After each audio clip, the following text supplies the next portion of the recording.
He's working on his 8th book on the American theologian Jonathan Edwards. And he's even written a book on famous stutterers. Is that right? Yeah. In 2013, Dr. McDermott won the Christianity Today's top book in theology for his volume, The Theology of Jonathan Edwards. And he's currently, like I said, working on his 8th book on Edwards, which will serve as his magnum opus. So find him, and I'm sure he'll be eager to discuss that with you. Third and lastly, Dr. McDermott is a family man and a good friend. He's true to the end. He's married to Jean for 45 years. Is that right?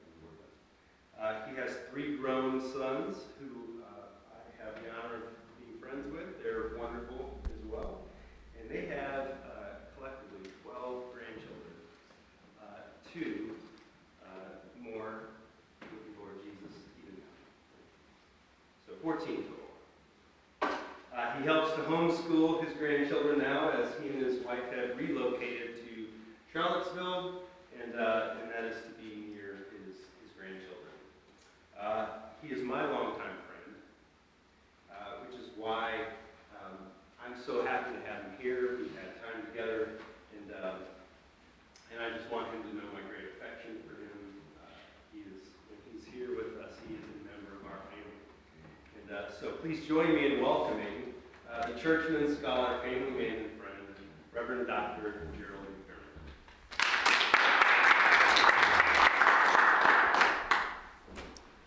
Well, Aaron, you're too kind and too generous. I really appreciate your very, very kind words. Let me just say a word about, I forgot to bring this book up here.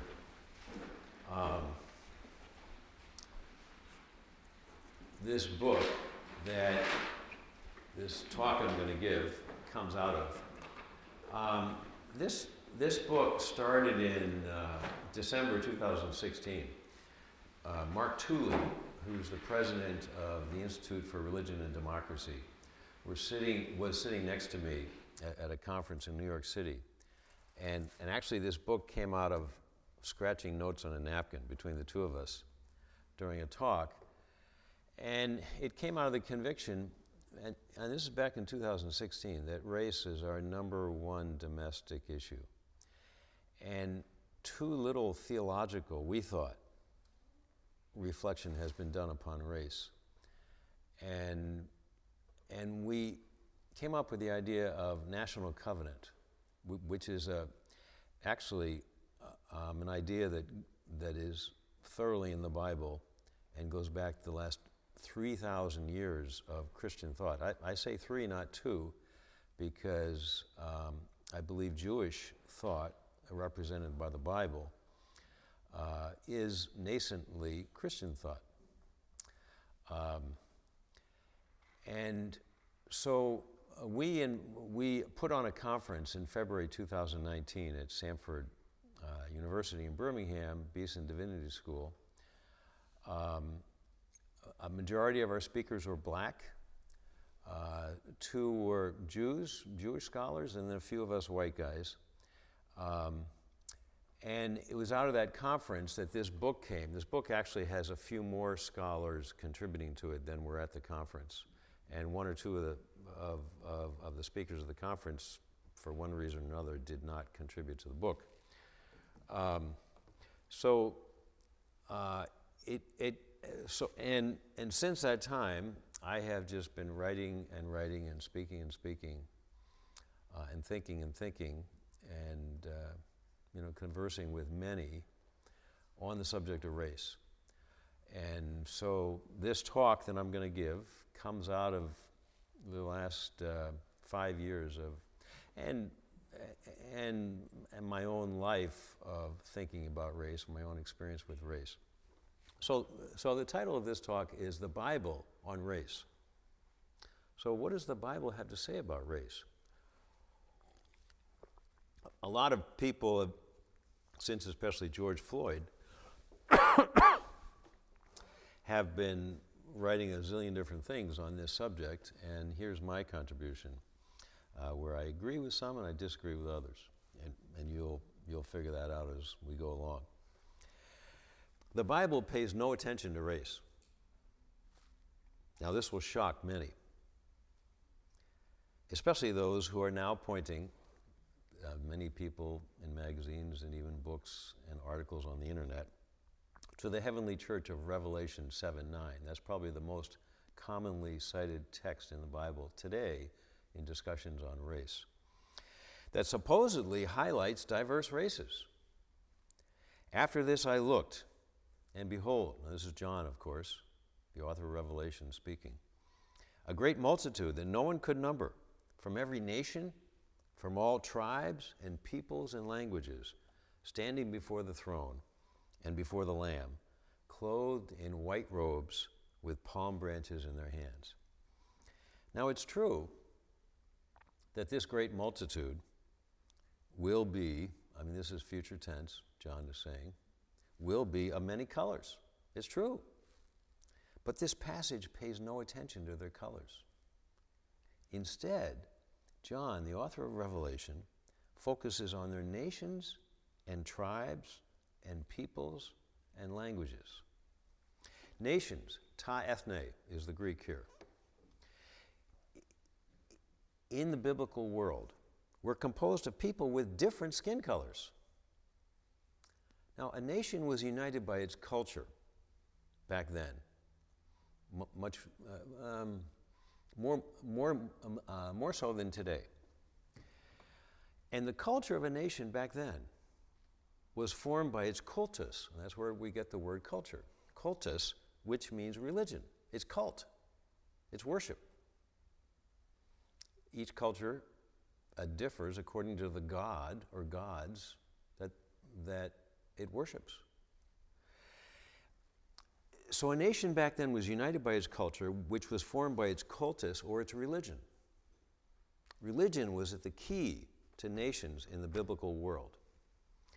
Now, Israel was a nation united by the Jewish religion. We all know that.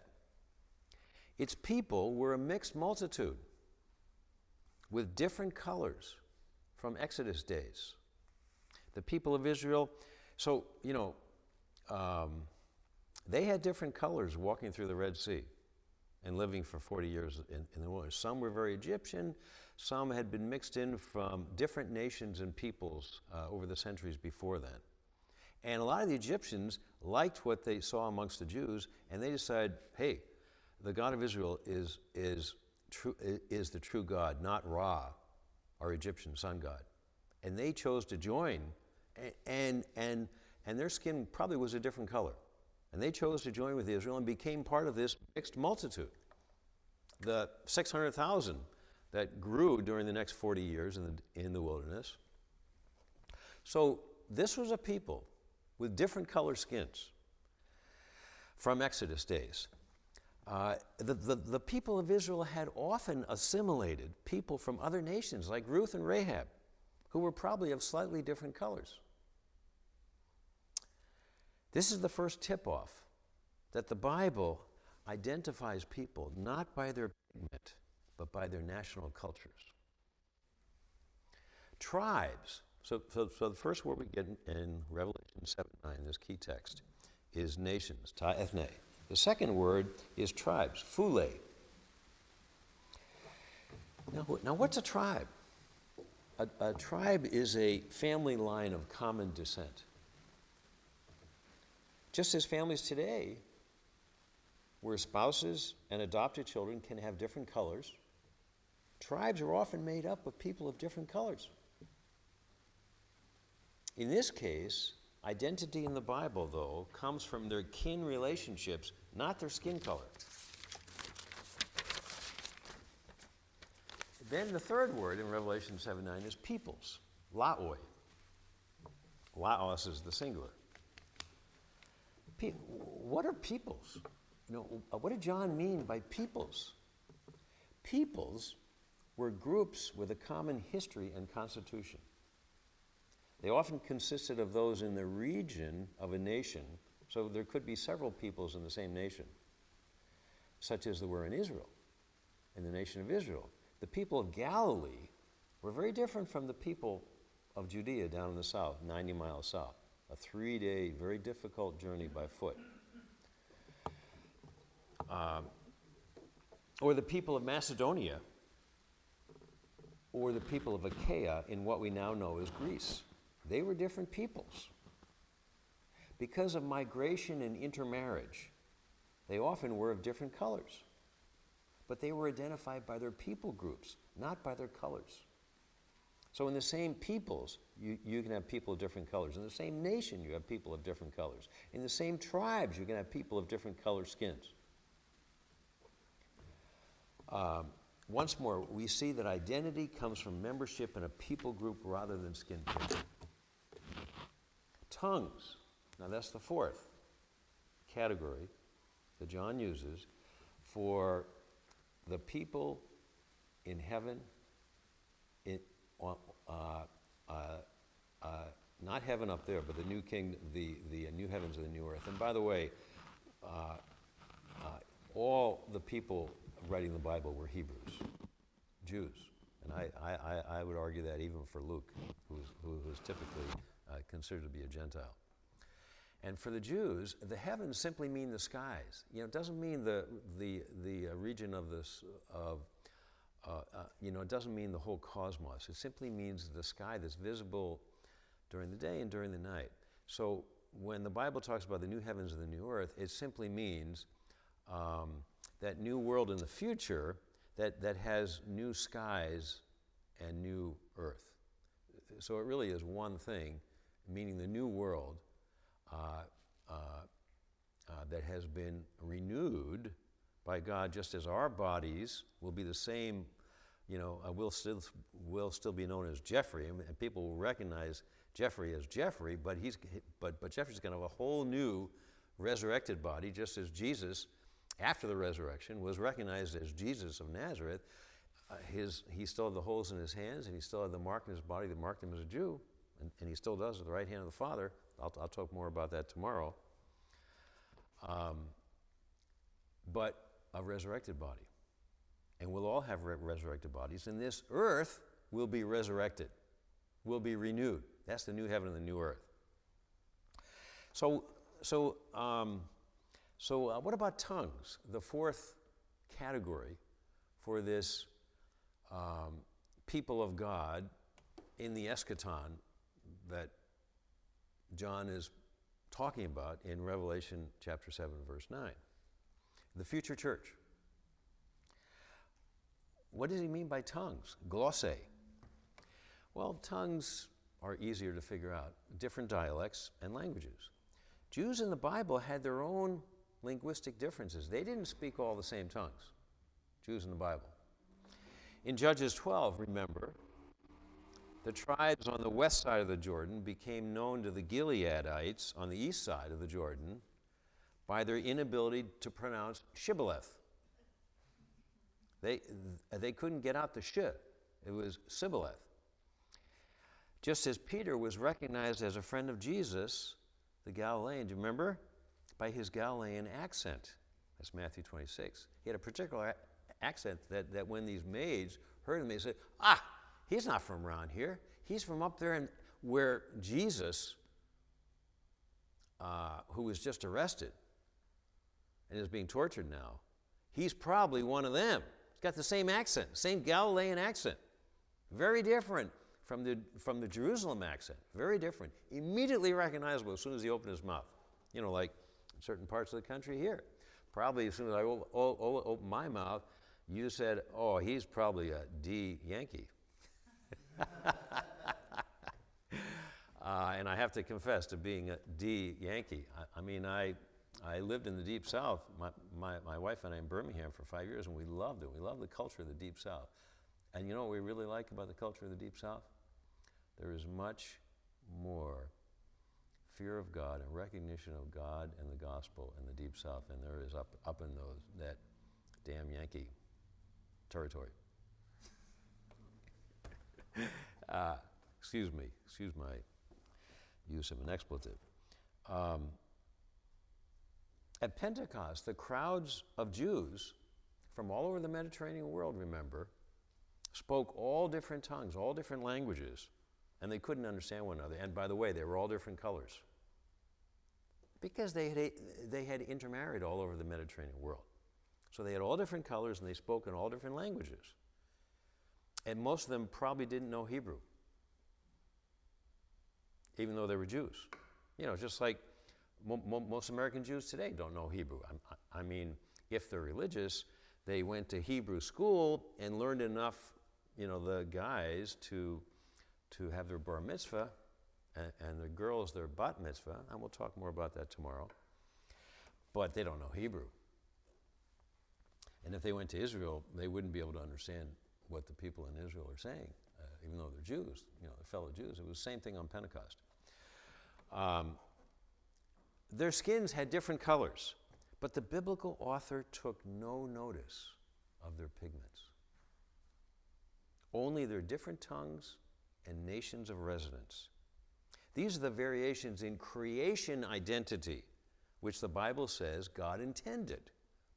Paul told, remember Acts 17?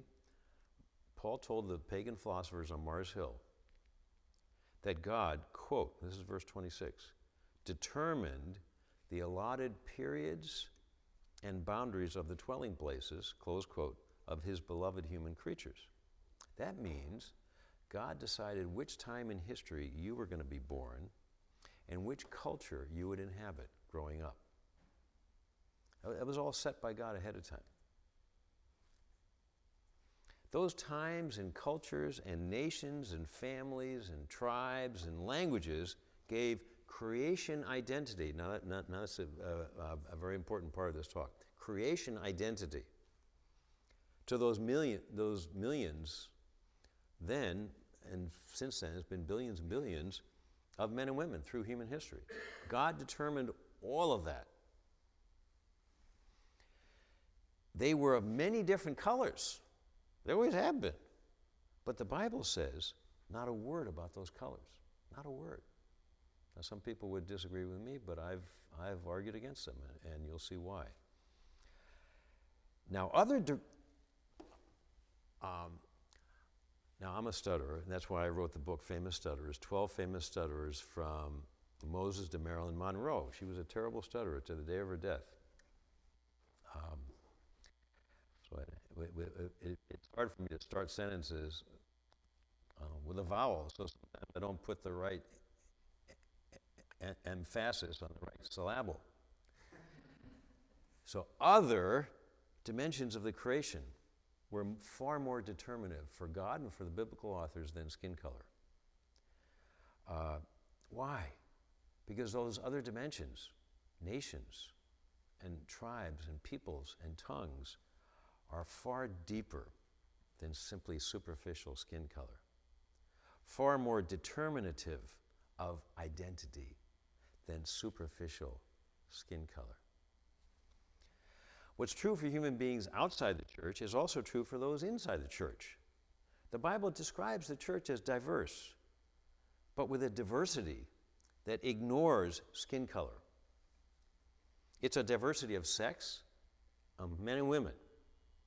And if you don't think men and women are radically different, then you haven't lived with someone of the opposite sex. Men and women are radically different from the get-go.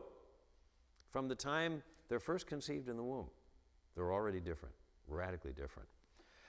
And if you think that sex is fluid, well then, and can be changed by my thinking, as in trans, then you haven't experienced much of life. And I'm sure that no one in this room here thinks that way, but much of the world, much of the culture outside of us, at least among the elites, think that way. So God, but that's part of the basic identity that God has given each one of us. We're either a man and a woman, and it makes a huge difference. It makes us radically different. That's why I tell young folks who are getting married, and folks who have been married for many years, the purpose of marriage is not happiness. The purpose of marriage is holiness. And that's one reason why God puts this radically different person into our home who thinks so differently, acts so differently, feels so differently, to make us holy, to help us become a little bit less selfish and a little bit more God-centered and a little bit less me-centered and me-obsessive. So God's diversity is very different from human diversity. God's diversity has to do, first of all, with sex. And I don't use the word gender anymore because gender is an ideological word that's been coined by radical feminists, and it suggests that sex is fluid, which it's not. Sex is God-determined. It's a diversity of, so God's diversity is a diversity of sex, men and women. It's a diversity in relationship to the chosen people, Jew and Gentile. That's not only all throughout the Old Testament, it's also all throughout the New Testament. I'll talk a little bit more about that tomorrow. How that remains. Jesus did not come to do away with the diversity between Jew and Gentile, contrary to, unfortunately, much of Christian teaching for most of Christian history. But we'll talk more about that tomorrow. Diversity of culture. The Bible does recognize vast diversity of culture. That's what it means by nations and tribes and languages. Those are cultures. The culture of Galilee in the north was very different from the culture of Jerusalem down in the south. Very different. Not the same culture. We see the same thing in events in the history of the New Testament church. And I'm going to go through a series of events in the New Testament that a lot of people, a lot of Christians writing on race the last few years, especially since George Floyd, I think have, not all of them, but a lot of them have misrepresented in their effort to shoehorn the Bible into their conception of race. So let's start with Acts chapter 6. The division in the church between the Hellenistic Jews, remember, and the Jerusalem Jews, right? And Hellenistic means Greek. There were complaints, as you all know, by the Hellenistic Jews against the Hebrew Jews in the Jerusalem church. The Hellenistic Jews were probably made up of different colors, as I mentioned a few minutes ago. Not probably, definitely made up of Jews from all over the Mediterranean world who had different colors of skin. Sometimes subtly different, but nevertheless, truly different colors of skin. They were from various parts of diaspora Judaism all around the Mediterranean, from as far away as, well, I don't know if well, no, there weren't any Jews from Spain.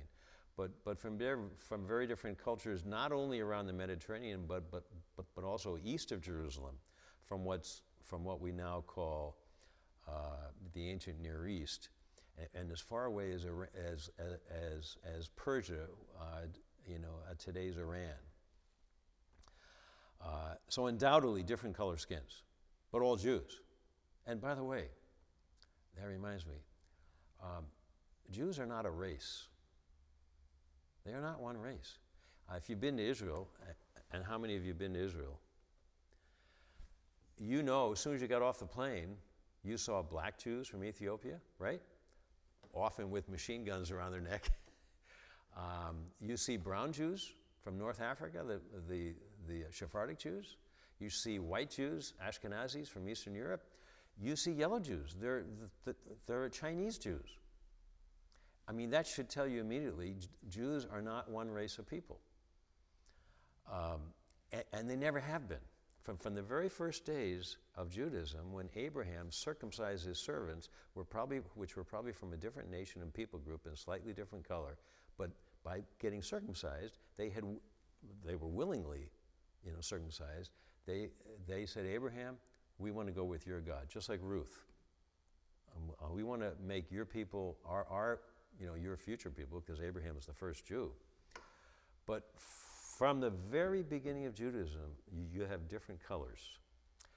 And race, I can't get into it now, and maybe in the Q&A, race, where we determine how a person thinks and how a person acts by the color of his or her skin, is a modern concept that arose in the 14th and 15th centuries with the rise of European, specifically Portuguese and Spanish, colonialism, as they colonized the New World, using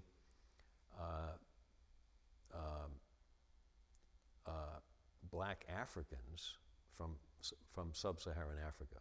That's when the concept of race arose in the modern world. In the ancient world, the idea of race, which, once again, I'll define it, the modern concept of race, which says, by your skin color, I can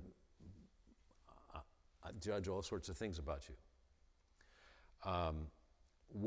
did not exist in the ancient world, did not exist in the biblical world. Yes, they recognize, and race is not a biological, it's a social construct. It's not rooted in good biology, it's not rooted in good anthropology. And the best biologists and the best anthropologists have been telling us this for decades. There is really no such thing as race, as several of the authors in this book point out. Carol Swain points this out. Glenn Lowry points this out in here. You know, biologically and anthropologically, there is no such thing as race, as the modern concept of race is used and in everyday language. It's a social construct, okay?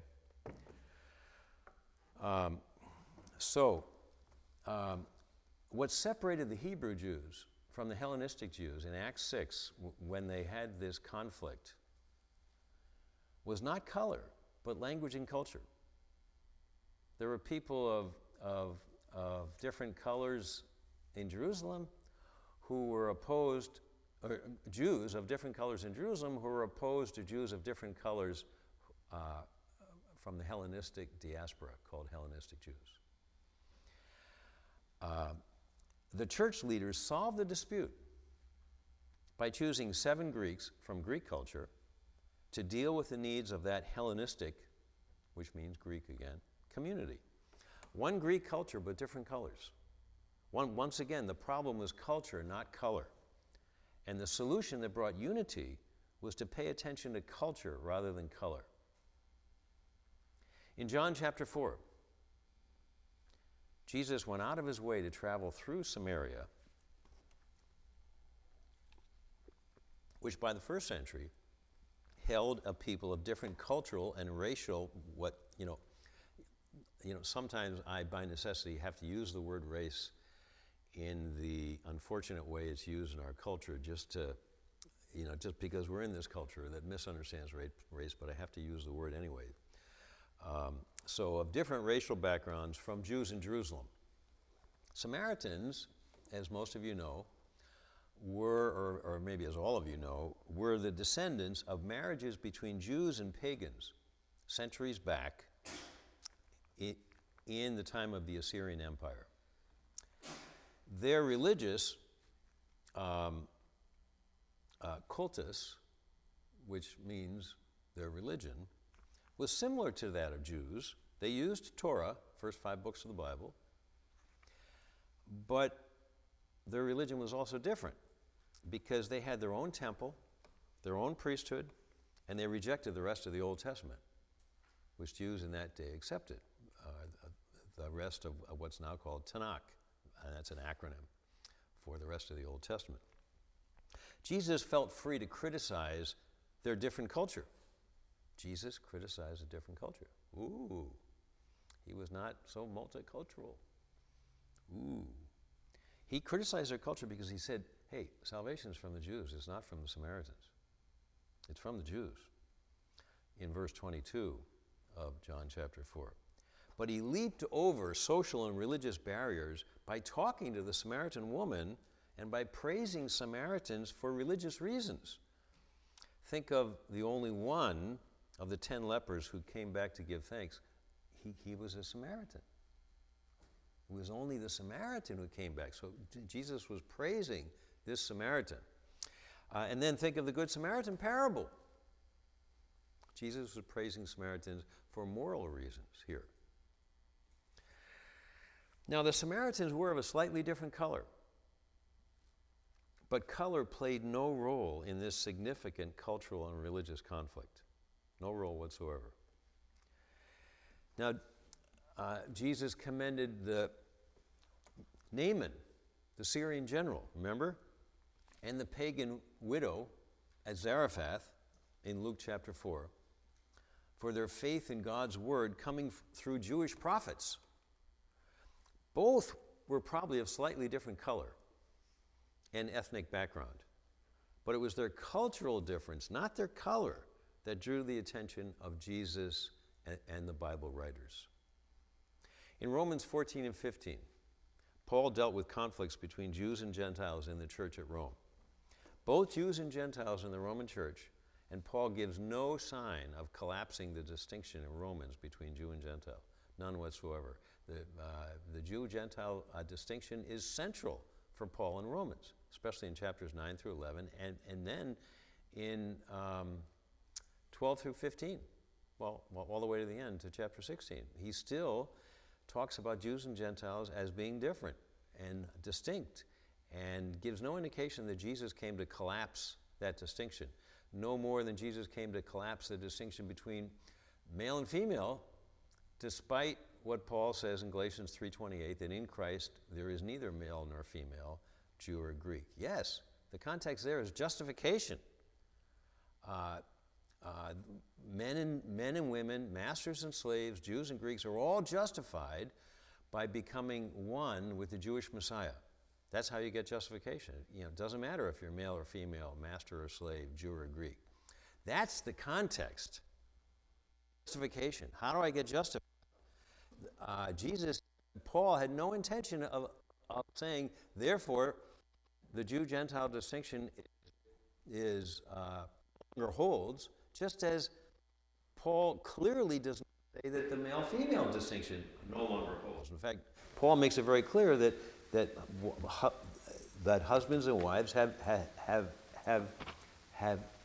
very different roles in the home, and men and women have different roles in the church. Paul makes that very clear. So too with Jew and Jew. So Paul is dealing in Romans 14 and 15 with conflicts between Jews and Gentiles in the church at Rome. Both Jews and Gentiles in the Roman church were probably of different skin colors. Jews of different skin colors, Gentiles of different skin colors.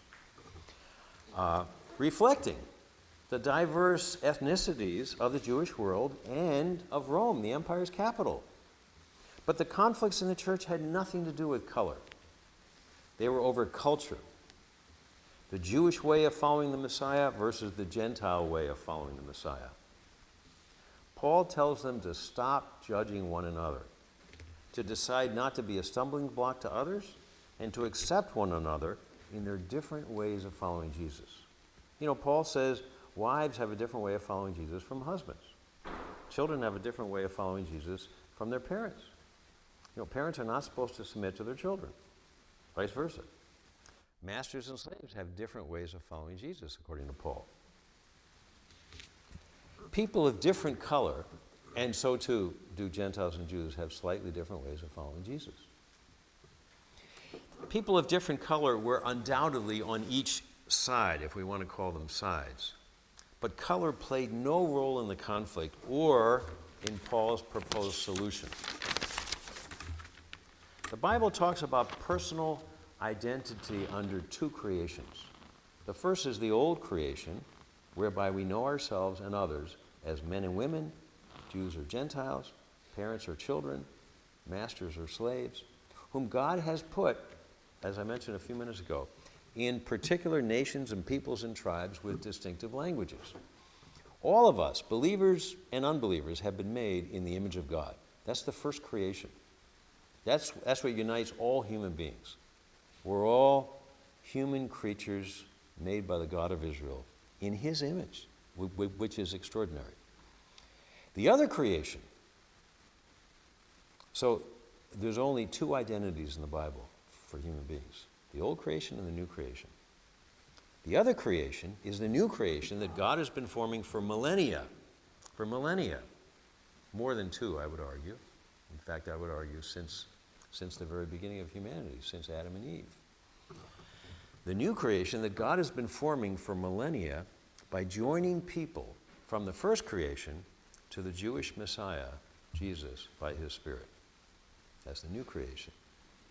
Paul said that after his conversion on the Damascus road, he no longer judged a man after the flesh. That's a very, very important verse, so we need to pay more attention to, I think. No longer judge a man after the flesh. That is, he no longer judged a person by categories from the old creation: sex, nation, people, tribe, or language. That doesn't matter anymore if they're in the Messiah. Now, of course, you know Christ means Messiah, the anointed one, Moshiach, which is the, and Christian simply means one with the anointed one. Christos means the anointed one, and a Christianos is one who is united with the anointed one, which is the Greek translation of Messiah. Because Messiah means the anointed one in Hebrew, and Christ means the anointed one in Greek. So a Christian is someone who's joined to the anointed one, the Messiah, the Jewish Messiah. So Paul is no longer judging people by what sex they are, what nation they came from, people, tribe, or language. All that matters is whether they're in the new creation by faith and baptism. Their old creation distinctives were no longer barriers for fellowship, and particularly for table fellowship, which in the ancient world, you only had table fellowship. You only ate with someone you wanted to consider a friend, and an intimate friend. It was a much more intimate thing than it is today, where we go to restaurants with everybody and anybody. In Messiah, here's Galatians 3:28, my translation. There is no Jew or Greek, slave or free, male and female. It doesn't say or there, by the way. It says male and female, which is probably a translation of Genesis 2. None of these distinctions could prevent a person with faith from being justified by the Messiah's work and Spirit. So none of the old creation distinctives had anything to do with justification. That's the meaning of Galatians 3:28. That's the meaning. Has nothing to do with ministry, for example. Males and females, Greeks and Jews, slaves and free were justified in the same way by becoming one with the Jewish Messiah. Now, let us not make the mistake, well, I'm saying here what I already said, and I'll just say it in different words, of thinking that the Messiah came to destroy the old creation's distinctions. He did not. There were still the male-female distinctions, and thank God for that. Thank God for that. I'm glad for the male-female distinctions. I mean, my wife is so different from me, I can't begin to tell you. But I'm thankful that she's a woman, and I live with a woman because she's helped make me a little bit less self-obsessed than I naturally am. So she helped me on the road to holiness by our many disagreements.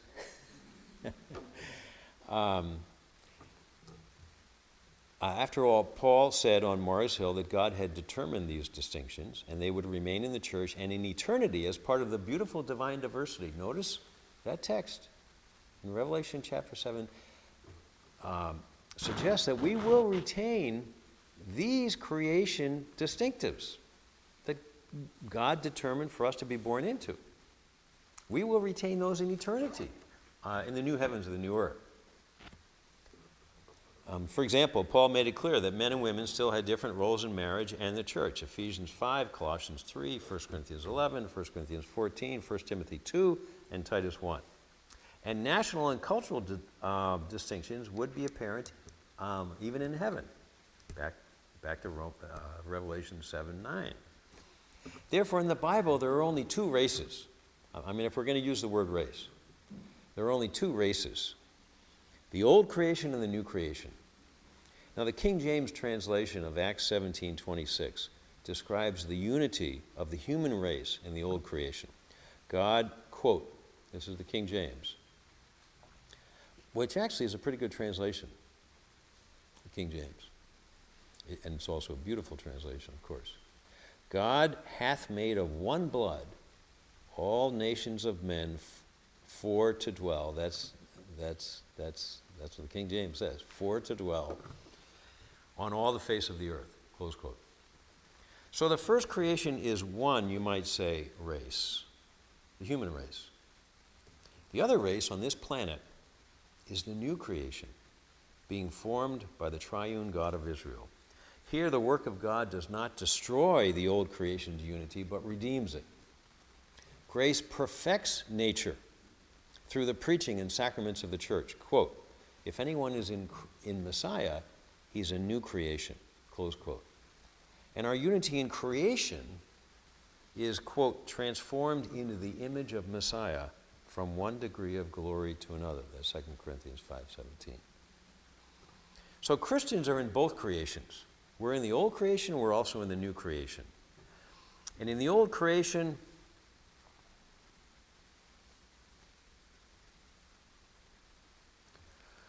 we Christians are in the old creation.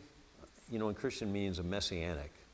We messianics are in the old, most of us, unless someone here is Jewish, and most of us are Gentiles in the old creation. We Gentile messianics, that's what a Christian is, a Gentile Christian. We Gentile messianics are human beings, are in the old creation, that is, we're human beings made in the image of God. We Gentile messianics are also in the new creation, being remade into the image of Messiah. In all of its profound treatments of the two creations, two races, if you will, if we have to use that word, which is not the best word, but we're stuck with it, at least in 2021. There's not one word in the Bible that clearly identifies a person by skin color. Not one word. Now, this is true even of the one that most often in today, in all the articles and books, especially since George Floyd, written on race in the Bible, it's even true of the one most commonly used, and you've probably come across this. That's Mark 15:21, the reference to Simon the Cyrene, who helped carry the cross of Jesus. He might have been black, but he might not have been, and let me explain why. We don't know for sure. Many of those in Cyrene were probably brown North Africans, but Cyrene also was home to 100,000 Jews who might have come originally from Egypt, slightly different color, since the Ptolemies had subdued Cyrene. And those Jews, so Simon the Cyrene might have been a Jew from Egypt originally, or from an Egyptian background, which also is brown, but not the same shade of brown. So not exactly the same as Cyrene, which might have been darker. And